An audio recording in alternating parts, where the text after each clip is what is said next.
विश्व के सभी मानवों को वद गुरुदेव मिश्र का नमस्ते। Lifestyle and world peace YouTube channel में आप आते हैं, इसके लिए ढेर सारी साधुवाद, बहुत सारी बधाइयाँ। Lifestyle and world peace YouTube channel में आप आते ही लाइक करें, सब्सक्राइब करें, बेल आइकन बटन को दबाएं, कमेंट में अपना विचार लिखते हैं, मोबाइल नंबर छोड़ें। और अगर पुण्य के भागी बनना चाहते हैं आप, तो कमेंट के अपना सब्सक्राइब के साथ साथ शेयर जरूर करें। आज हम चर्चा करेंगे भाग 10 में यौन चेतना।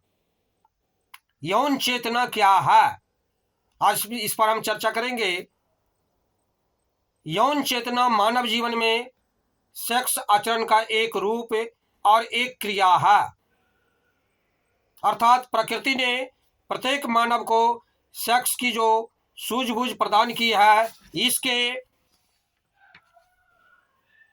एहसास, भावना एवं रुचि को हम यौन चेतना कह सकते हैं। बालकों में यौन चेतना कब उत्पन्न होती है? इसका उत्तर होगा, इस समस्या के दो पहलू हमारे सामने आते हैं। इसके मनोवैज्ञानिक मतानुसार बालक जब जन्म लेता है तब से ही यौन चेतना की उत्पत्ति उसमें हो जाती है। वे अस्वस्थता अनुसार विकसित होती है। इस पक्ष पर फ्रायड जैसे विशेषज्ञ ने सहमति दी है। एक दूसरे सामान्य पहलू के अनुसार बालक जब किशोरावस्था में पदार्पण करता है तो उस समय स्पष्ट रूप से यौन चेतना उत्पन्न हो जाती है, जिसे वह स्वयं को अनुभव करता है, दूसरे भी जान जाते हैं। वह प्रायः 13 वर्ष की आयु में आरंभ हो जाती है। यौन चेतना कैसे उत्पन्न होती है? इसका उत्तर होगा, यौन चेतना की उत्पत्ति एक स्वाभाविक एवं प्राकृतिक व्यवस्था है तथा इसका नियंत्रण पूरी तरह से प्रकृति के हाथों में ही रहता है। किशोरावस्था के निकट पहुंचते ही बालक में जो सेक्स संबंधी मानसिक शारीरिक परिवर्तन होने लगते हैं, ये यौन चेतना के उत्पत्ति से स्पष्ट चित्र होते हैं। मुख्य रूप से यह सब शरीर की यौन ग्रंथियों के क्रियाशील होने के बाद ही प्रारंभ हो जाती है। किशोरावस्था क्या है? प्रत्येक मानव को अपनी जीवन यात्रा में भिन्न भिन्न अवस्थाओं में से गुजरना पड़ता है। बाल्यावस्था से वृद्धावस्था तक उसे जिन 5 अवस्थाओं को पार करना होगा, उनमें से दूसरी अवस्था को हम किशोरावस्था कहते हैं। बालकों में किशोरावस्था का आगमन कब होता है? तो इसका उत्तर होगा, लगभग 13 वर्ष की आयु को पहुंचने के बाद बालक किशोर कहलाता है तथा उसके जीवन की यही अवस्था किशोरावस्था कहलाती है। किशोरावस्था एवं युवावस्था के बीच का समय कितना अंतर होता है? इसका उत्तर होगा, इन दोनों अवस्थाओं के बीच समय का यह अंतर बहुत अधिक नहीं होता, बल्कि आमतौर पर 3-4 वर्ष का ही अंतर होता है। इसके बाद युवावस्था आरंभ हो जाता है। युवावस्था एवं किशोरावस्था में क्या फर्क महसूस होती है? इसका उत्तर होगा, इन दोनों अवस्थाओं में फर्क होता है। मंच पर चढ़ने के लिए जिस प्रकार सीढ़ी की आवश्यकता होती है, ठीक इसी प्रकार यौन काल में प्रवेश करने की सीढ़ी किशोरावस्था कहलाती है। किशोरावस्था आरंभ होने का मतलब यह होता है कि बालक अब छोटा बच्चा नहीं रहा, बल्कि वह शारीरिक एवं मानसिक रूप से विकसित होकर के जीवन की उस दहलीज के निकट पहुंच गया है, जहां से उसे एक बार नए दौर में पग बढ़ाने हैं। प्रकृति मानव द्वारा अपने जिस उद्देश्य को सफल बनाने के इच्छुक होते हैं, इसके लिए युवावस्था उपयुक्त होती है। किशोरावस्था में प्रकृति उसे इस योग्य बनाती है कि वह युवावस्था में पहुंचकर पूर्ण रूप से विकसित हो तथा उद्देश्य की पूर्ति कर सके।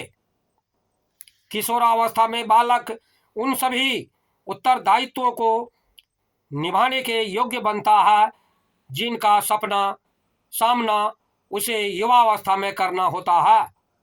इन सारी व्यवस्था की बागडोर प्रकृति के हाथ में होती है।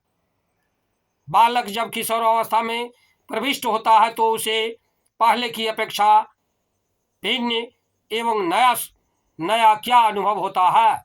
तो इसका उत्तर होगा, इस अवस्था में बालक अपने आप में बहुत कुछ नया महसूस करता है। वह नयापन दो तरह से अनुभव होता है, नंबर 1 शारीरिक और नंबर 2 मानसिक। इस नयापन का आधार शरीर के भीतर और बाहर होने वाले अनेक परिवर्तन होते हैं। दोनों और बगलों में तथा यौनांग के निकट बाल उत्पन्न हो जाना, दाढ़ी मूछ फूटना, साथ ही निद्रा अवस्था में बीर्जपात स्वप्न दोष हो जाना शारीरिक परिवर्तनों का एहसास दिलाते हैं। लड़कों में इस अवस्था में जो मानसिक आधार पर नयापन आता है वह वास्तव में आंदोलित करने वाला होता है। उनके दृष्टिगोचर दृष्टिकोण अर्थात सोचने विचारने के ढंग में एक विचित्र सा परिवर्तन आ जाता है। जिस लड़कों के साथ अब तक वह दिन रात हंसता खेलता था, अब उसी के साथ बात करने से संकोच अनुभव होने लगता है। जिस नज़र से उसे अब वह देखने की इच्छा करता है तथा इसमें जो सब उसे सुंदर एवं मोहक लगता है, इस सब के बारे में पहले कभी सोच भी नहीं पाया था। विपरीत सेक्स के प्रति आकर्षण एवं यौन प्रेम की भावनाओं का जन्म वह सब उनमें पैदा मानसिक परिवर्तनों के कारण ही होता है। इस अवस्था में बालक को बताई जाने वाली कौन सी बातें हैं जो उस सब पर सुखद प्रभाव डाल सकती है? इसका उत्तर होगा, वास्तव में यही वह अवस्था है जबकि उसे कुछ बताने की जरूरत होती है। वह नयापन क्योंकि बालक के लिए विचित्र एवं चिंता का कारण हो सकता है, इसलिए स्वाभाविक ही है कि वह इस सब के बारे में बहुत कुछ जानना चाहिएगा कि यह सब क्या है और क्यों हुआ। यह सोच सकता है कि कहीं वह अस्वस्थ तो नहीं, रोगी तो नहीं। अपनी इस चिंता को डर के मारे वह मन ही मन दबाए रख सकता है कि कहीं कोई उसे गलत न समझ ले या फिर कहीं यह सब बुरा या पाप न हो। वह किसी से कुछ कहता या पूछता नहीं, किंतु साथ ही साथ अपने आप में वह उत्सुक हो उठता है कि यह सब क्या और क्यों है। तब उचित तरीका यही है कि पिता अपने पुत्र को, माता अपनी बेटी को उसकी शिक्षा वहीं प्रारंभ करे। बताएं, यह सब तो स्वाभाविक है कि आयु बढ़ने के साथ साथ आपके प्रत्येक शरीर में इस तरह की परिवर्तन होते हैं। वह न तो बीमार है और न ही वह सब पर बुरा प्रभाव अथवा पाप है, बल्कि वह तो अब बड़ा हो गया है। इस प्रकार बालक संतुष्ट हो जाएगा, किसी तरह की परेशानी भी नहीं होगी।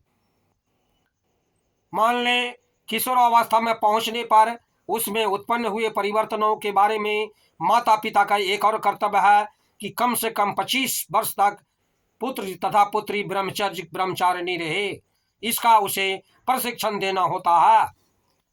जब हमें यौन उत्तेजना बढ़ती है तो हम ठंडा शीतल जल 300-400 ml पी लें, अच्छे विचार लावें, प्रार्थना करें, ईश्वर का ध्यान रखें, गुरुजनों को सम्मान दें, माता के पास जाकर के बैठ जाएं, पिता के पास जाकर के बैठ जाएं।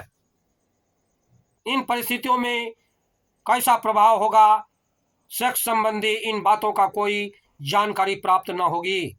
अतः यदि बालक का मार्गदर्शन उचित ढंग से नहीं होता तो अपने आप में कुछ बताते नहीं, और उन्हें कोई मित्र अगर गलत मिल जाता है, बच्चे भटक जाते हैं, आपका परिवार बर्बाद होने की कगार पर पहुंच जाता है वहीं पर। अतः पुत्र को अपने पिता से अच्छा प्रेम उस समय में होना चाहिए। एक एक चीज उसे समझाने का प्रयास करना चाहिए। जैसा कि पहले मैंने बताया, अपने आप में हुए नएपन के संबंध में बहुत कुछ जान लेने का उत्सुक हो उठता है बच्चे। जिज्ञासा होती है। उस जिज्ञासा को शांत करने के लिए कहीं भी उसे जाने की जरूरत नहीं है। पुत्र पिता को और पुत्री माता का कर्तव्य है कि माता अपनी पुत्री को ज्ञान दे। ऐसी परिस्थितियों में प्राप्त होने वाली लाभकारी बहुत सी भ्रांतिपूर्ण दूर होती है। शख्स जीवन के भविष्य पर कुप्रभाव डालने वाले कारण बन सकती है। सीधी सी बात है कि जिन कारणों को लेकर वह अपने बड़े भाई पिता से कुछ पूछता नहीं, इसी संबंध में वह किसी डॉक्टर अन्य समझदार व्यक्ति से कब पूछने का साहस करेगा। अपने जैसे साथियों के चर्चा होने लगती है और अश्लील पुस्तक पढ़ने, पत्र पत्रिका पढ़ने से वे भटक जाते हैं। उन्हीं का जीवन दुर्गम हो जाता है और वही कष्टकारी कल्याण का हो जाता है। अतः अपने माता पिता का वास्तविक कर्तव्य है कि हम अपने बच्चे को उचित शिक्षा दें। किशोरावस्था में आते ही, किशोरी और किशोर अवस्था आते ही उसे वास्तविक ज्ञान से अवगत करवावें। बंधुओं, हमारे चैनल में आते हैं इसके लिए ढेर सारी शुभकामनाएं। आप अगर पुण्य के भागी बनना चाहते हैं तो आप सब्सक्राइब के साथ साथ शेयर जरूर करें। अगली भाग हम भाग पर चर्चा करेंगे। इसके लिए धन्यवाद, नमस्कार।